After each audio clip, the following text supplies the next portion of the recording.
Thank you, Bill. I'm actually appreciative of the chance to be here today with my fellow traveler and fellow sufferer in the Ohio Attorney General race, Mike, and to be each holding an oar and rowing the boat in the same direction for the moment. And I think this is a really important issue.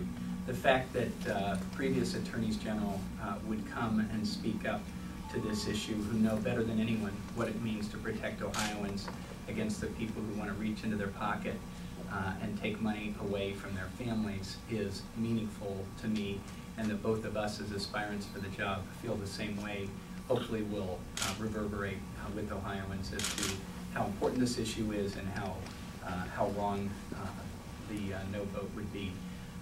I guess there's a basic question here. You can see what's been happening on Wall Street.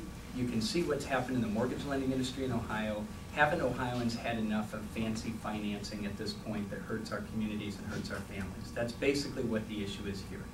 The legislature, to their great credit, after a titanic struggle, and Bill and AARP and all the allies who fought for the predatory lending reform law deserve great credit.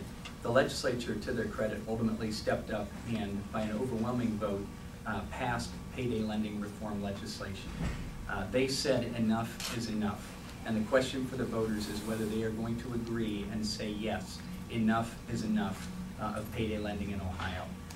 391% interest doesn't sound quite so bad when it's $15 every 2 weeks for a one-time loan.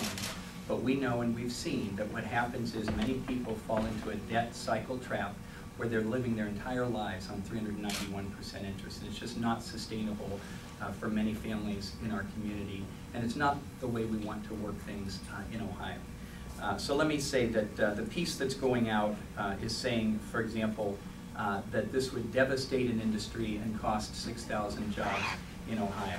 That is exaggerated, misleading, downright false. According to the Ohio Department of Commerce, of the 1,378 lenders in Ohio, by the way, 1,378 payday lenders in Ohio, 702 have applied for or received license under the Small Loan Act, and 550 have sought an Ohio Mortgage Loan Act license. They will be able to remain in business and employ people in Ohio. They just won't be able to gouge people to this dramatic degree. And so again, the question is, have we had enough of fancy financing in Ohio? Are we ready to say yes, enough is enough? That's the right vote on issue 5.